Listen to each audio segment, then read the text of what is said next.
Hello everybody, this is Nick Railfan here from Western Washington Rail Productions, and today we have a train simulator tutorial coming at you. This is patching using Railsimstuff.com fonts with MS Paint. So today we're going to be working on a BNSF SD40-2 patch from the Burlington Northern Railway. So as you can see, I'm using the default TS10 and up version of the BN SD40-2.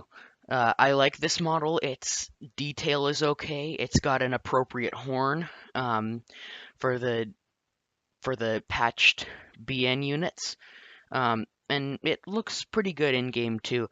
And I'm too lazy to contact the owners of other SD40-2s to reskin theirs. Anyways, so let's get right into this. So you'll see I've got this different colored patch here. This is over the BN logo where the number will be. Now, what I've done here, I'll just explain this without re-showing it because it's pretty complicated. What I've done is I have copied the LOD IM files, level of detail IM files, and the text file to go along with those. I've copied them from the Santa Fe SD40-2 over to this one. Now, included in those files is the numbering for the numbering placement for the running numbers. So on Santa Fe models, they're right here on the cab where we're looking at. So I've copied those files over here for the numbering placement for here as the regular BN mesh has the numbers set on the back. So I'll just show you how to patch these BN letters here, Burlington Northern lettering. So what we're going to want to do is we're going to want to zoom way in, far in as you can go, and then make a selection of this green that is precisely the size or the height of the BN. And we're going to copy this, and you may say, hey, that doesn't look very good. Don't worry, this is going to be covered over with a BNSF patch, so we won't notice the imperfections. So what we can do is we can flip it horizontal to make it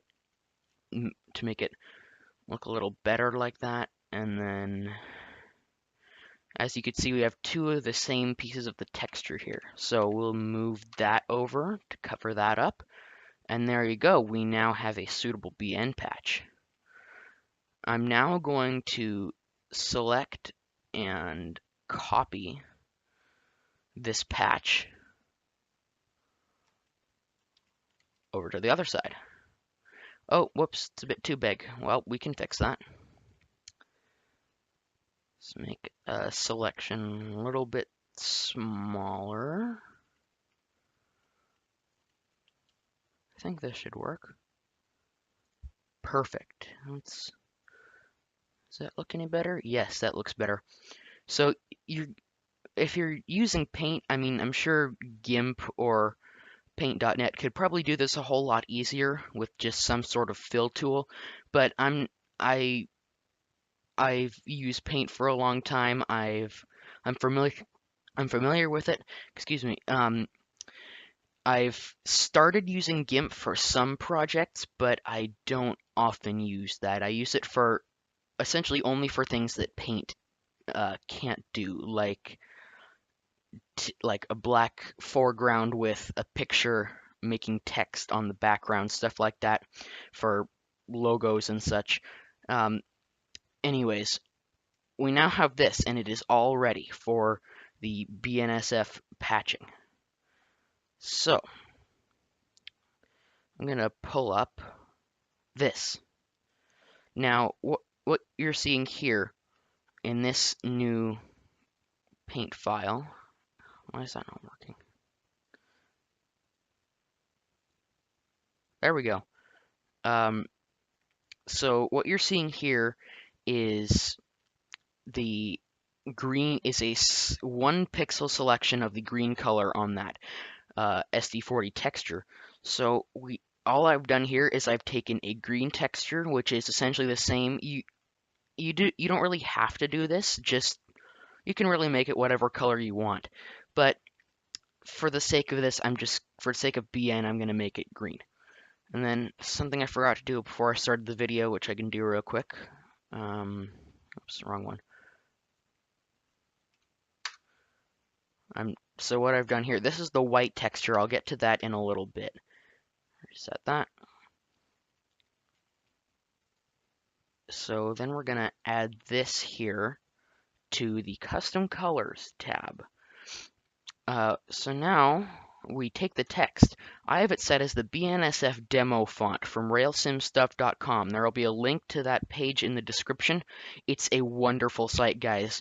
This guy's name is Peter Willard. He's made these logos and lettering and numbering for like taken from images, and he's hyper edited. I don't know if there's a better word for that, but he's edited these images into a font, and he's programmed like here. I'm gonna hit B, Shift B. Oops, forgot to select the text box. Shift B. There we go. We just got BNSF. He's programmed these logos as letters. Like I'm gonna hit V, Shift V, BN logo, Shift 9. There you go. That is SC60M and SC70 Mac lettering, or numbering, I should say. And then there's like a old, I believe that's Chicago, Burlington, and Quincy, and then you've got the regular ones there, and then you could do like, there's these GM heralds. It's pretty cool, like for Oakway demonstrators, I believe. So yeah, enough of that. Let's get back to this. So we'll set this as our color. This is the gray color of the okay, there we go. It's about the color of this white here. So we have this open. Shift B creates a BNSF. Then we're gonna, just for the heck of it, we're gonna need a color that you can just make transparent with the transparent selection tool here. So just for the heck of it, I'm gonna do pink. Now what we're gonna do is select the entire thing, but make it like this. Make it relatively close, like within the parameters. And then we're gonna copy this, and then you can see we have pink as the background color. We're gonna turn transparent selection on and paste this. Oops, I didn't quite make that big enough now, did I? Okay, select all. Sorry about this. I'll do. Head back here, copy this, paste it in. Now, if you look at this here, we now have a white or dirty white BNSF patch. We're going to copy this over here now. And what we're going to do is we're going to steal the green color here. And then we're going to make it transparent selection. And there you go. Now we have a BNSF patch that we're going to put over here. We'll start with this one here. You're going to want to make it so you could see where the lines, like for this art, for these battery boxes are, even though there is a quote-unquote bump texture, which allows you, which is like a embossed, it's all these lines here and rivets and such embossed into a 3D drawing. Even like it'll show these lines here, but it's better to add a little depth by putting in the color you see right above the tip of the N there. So have that there. By the way, I'm basing this off of a locomotive that likes to hide around here, BNSF 1781. I didn't center that right. It's a XBN SD40-2. It's pretty cool. Another one. So now we've got both of the patches placed after we deselected that, and it just went in right there. That looks pretty good. It's pretty centered on the battery box. Now, there were one more thing I forgot to mention. I didn't enunciate this right. I was thinking of something else at the time. The color of the the background color that you're putting your text on, like like that, it needs to be the color of the background that you're patching. Like in this case, it's green. So I took a sample from here and made it green. You're going to want to do this because the transparencies that form around these letters are going to be colorful, and they're going to, in most cases, they're going to color approximate for the default color that these transparencies are. They're going to approximate what would be a good merging color between the background and the transparency colors. So you're going to want to make this about the color your background is, because then when you paste it in, it's going to look okay, and it's going to look like you just did that right over. So, and it's going to show up a lot more in if you did it in GIMP or Paint.net or a software that only has like the transparencies being the color of the text and not some weird blue and orange colors. Anyways, this is pretty much done.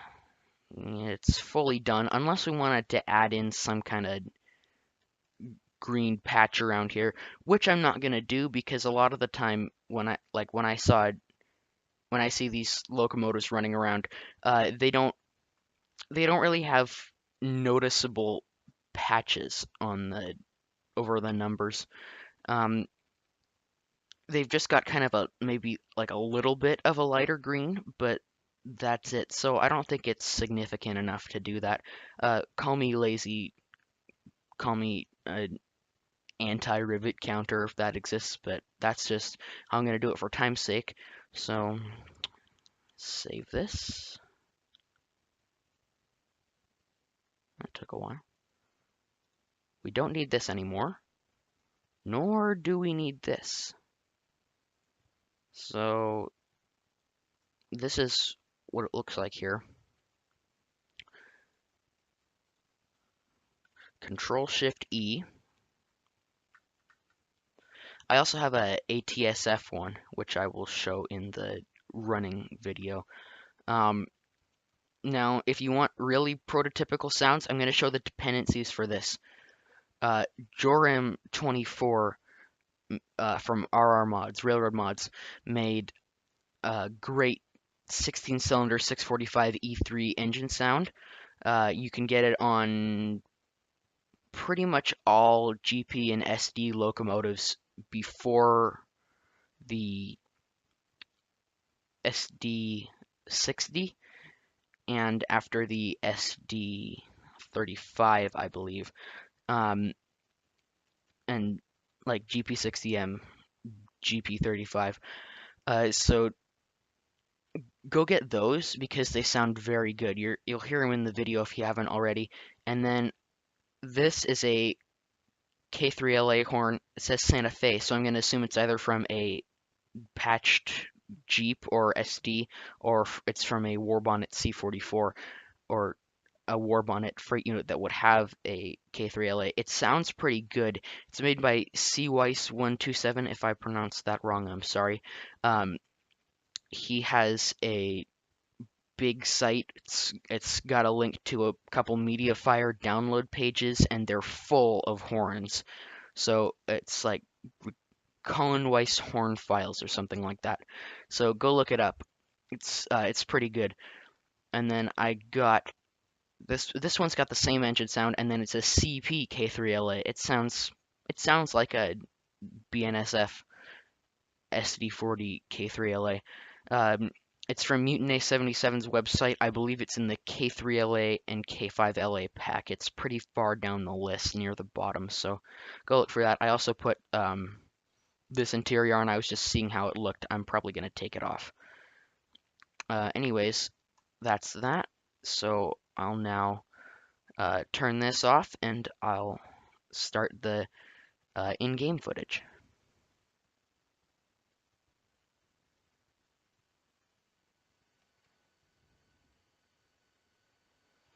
Alright, we're here in game on a work in progress route I've got going. This is a model of the Sound Transit slash Tacoma Rail Lakewood subdivision I'm working on. It'll be freeware when it's released in a few years. Anyways, we're here with these two patch units. We've got the 1781 Cascade Green BN1, and then we've got the Santa Fe one here. I did some work on the numbers in GIMP. It was pretty easy once I found out how to do it. I may do a tutorial on that later, editing running numbers if I get enough support for that. So if you want to see a video with that, go ahead and leave your idea in the comments. And if I get enough, I will gladly do it. So let's go in the cab.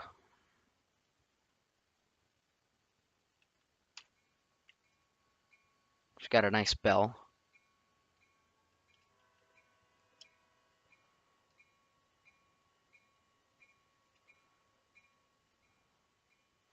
And behind me I have a pseudo Roy turn. This is the Roy turn is the BNSF train that uses this line, goes out on the Prairie sub, I think, or Prairie line, or whatever it's called. But it goes out to a little town called Roy, and they serve a grain transloading facility and several other industries out in that area as well. So you can see the patch has transferred over to the mapping really well. Looks pretty good. It's appropriately sized. I tried to make this one and this one about the same size. I didn't remember which font I did this one, so I just approximated. So anyways, that's what this looks like. Now we'll do a run-by shot at a crossing up the line.